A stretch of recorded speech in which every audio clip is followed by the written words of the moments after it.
Hello दोस्तों,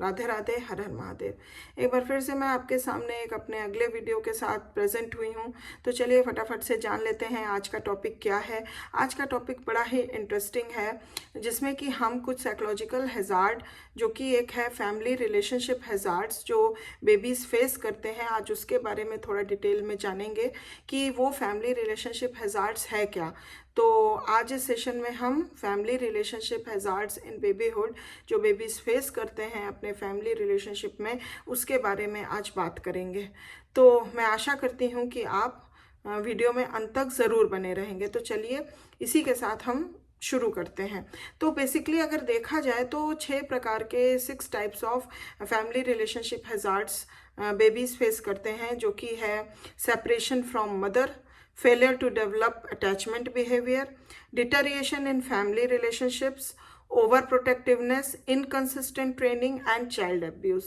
तो चलिए एक एक करके हम सबके बारे में थोड़ा थोड़ा डिटेल जानते हैं। सेपरेशन फ्रॉम मदर,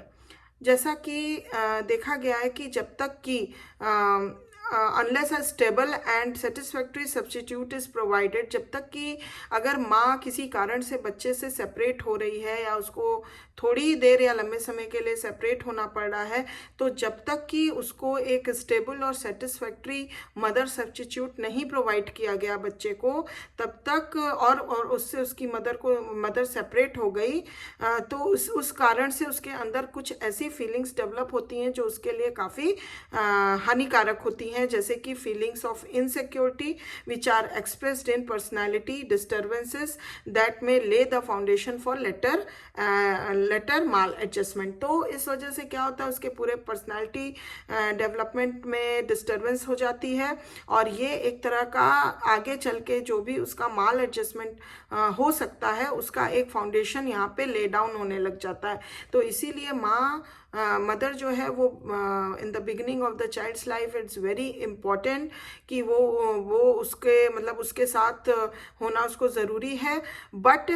जिससे कि बच्चा जो है वो काफ़ी सिक्योर और लव फील करे। और अगर ऐसा नहीं होता है, किसी कारण से मदर सेपरेट होती है, तो उसके पीछे अगर हमको किसी भी तरह से स्टेबिलिटी रखनी है, तो हमें एक सेटिस्फैक्ट्री मदर सब्स्टिट्यूट को रखना पड़ेगा जो बच्चे को प्रॉपर केयर और लव दे सके, जिससे कि उसका जो है maladjustments in the future, in the later life and in the present बच सके। तो इस तरह के हैज़ार्ड बच्चे जो है because of the separation from mother face कर सकते हैं। Now next come failure to develop attachment behaviour. Babies who fail to establish attachment behaviour with their mothers और some stable mother substitute suffer from feelings of insecurity similar to those associated with separation from their mothers. तो कभी कभी क्या होता है कि ये जो बच्चे किन्हीं कारणों से अगर अपने माँ के साथ, मदर के साथ अटैचमेंट बिहेवियर बनाने में, मतलब अटैचमेंट बनाने में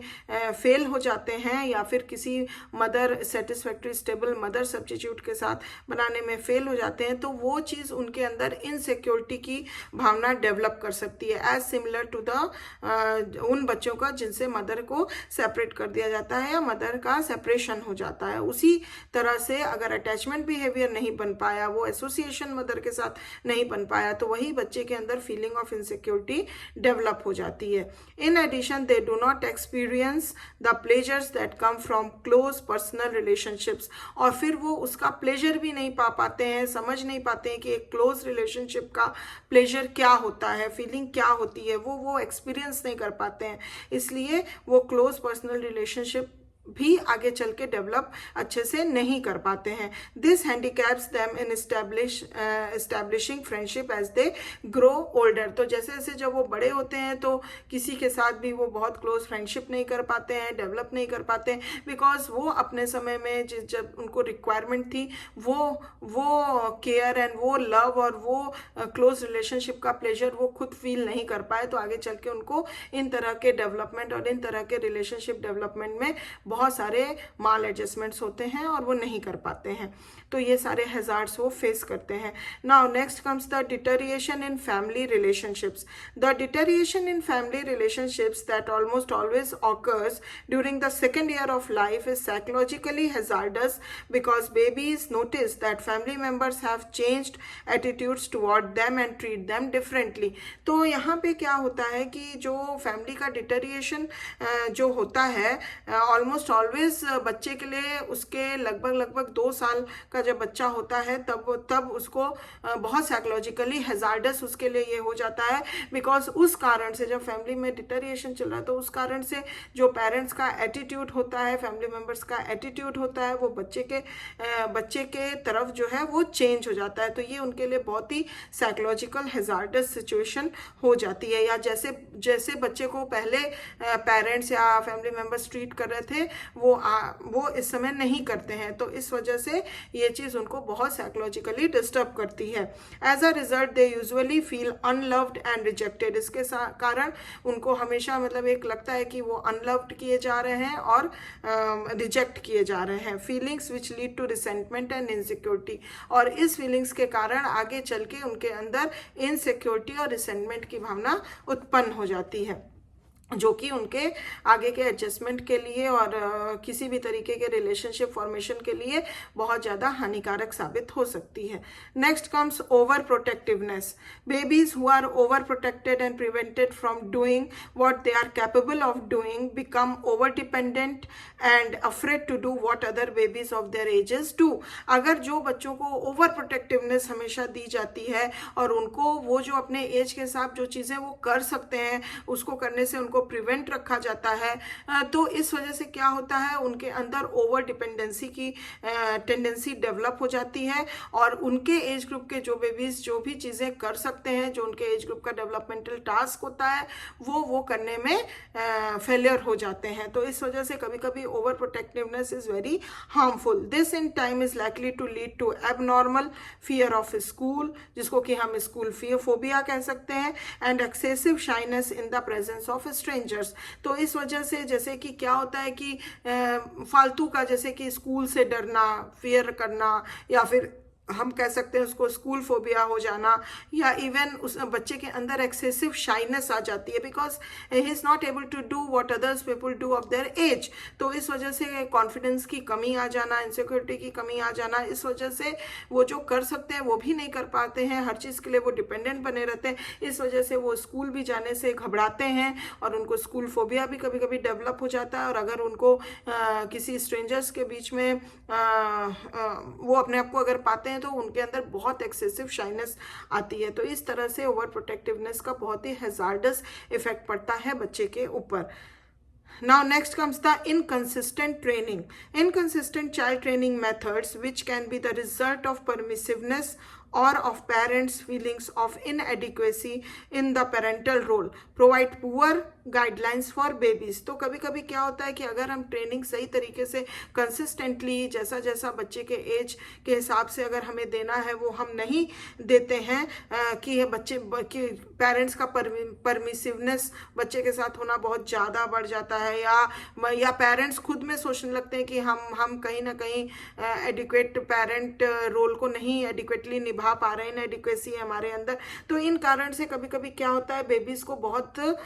मतलब गलत सलत गाइडलाइंस मिल जाती है, पुअर गाइडलाइंस मिलती है, जिस वजह से उनका क्या है सही ट्रेनिंग मेथड नहीं होता है और वो ट्रेन नहीं होते हैं कि हाँ इस समय में उनका क्या एक्चुअल डेवलपमेंटल टास्क होना चाहिए, उनको किस तरीके से बिहेव करना चाहिए, किस तरीके से रिलेशनशिप फॉर्म करना चाहिए। ये सब चीज़ें जो क्योंकि बेबीहुड को फाउंडेशन एज स्टेज बोला गया है, तो इस यहाँ पे क्या होता है इस एज से ही बच्चे का एक फाउंडेशन लेवल हर तरह के डेवलपमेंट के लिए ले डाउन होता है, जिससे उनके आगे आने वाले समय में उनका एडजस्टमेंट, उनके रिलेशनशिप्स, उनका डेवलपमेंट काफ़ी अच्छे से हो।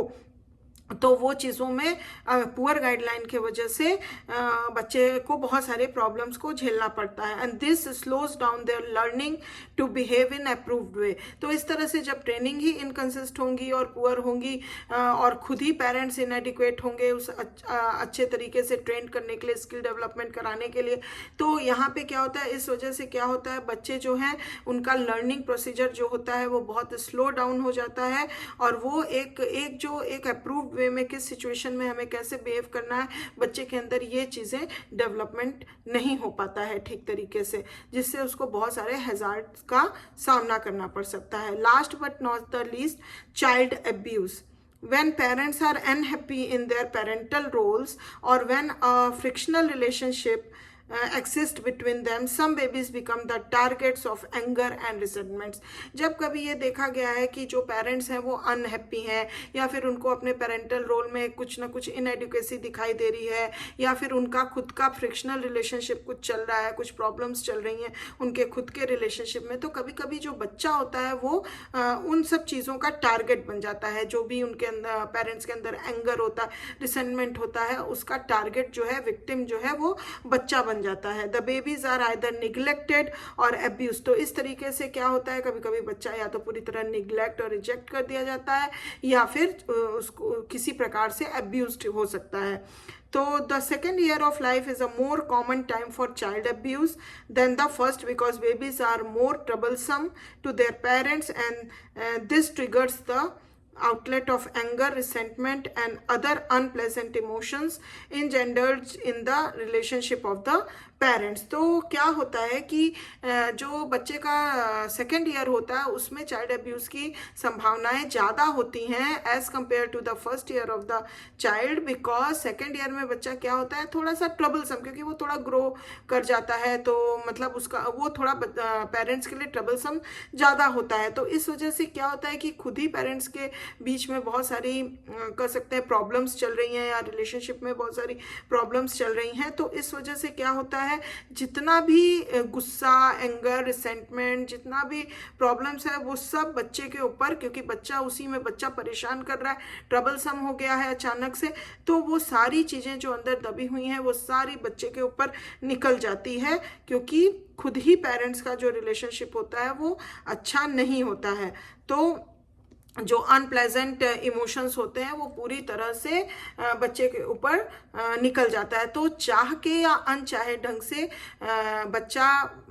कह सकते हैं कि अब्यूज्ड हो जाता है। तो इस तरह से हम जान सकते हैं कि ड्यूरिंग बेबीहुड पीरियड में जो बेबीज़ होते हैं वो इस तरीके के फैमिली रिलेशनशिप हैजार्ड्स को फेस करते हैं। तो हमें यही कोशिश करनी चाहिए कि इन चीज़ों को हम अच्छे से समझें और जितना हो सके मिनिमाइज़ करें, क्योंकि अगर हमको जानकारी है, समझ है, तो ही हम चीज़ों को प्रिवेंट कर सकते हैं, जिससे कि जो एक नन्ही जान है वो आगे अपने फ्यूचर लाइफ में, लेटर लाइफ में अच्छे से अपने जीवन को जी सके और अच्छे से उसका हर तरीके का डेवलपमेंट हो सके, एडजस्टमेंट हो सके, जिससे उसको एक खुशहाली जीवन हम प्रदान कर सकें। तो मैं आशा करती हूँ इसी के साथ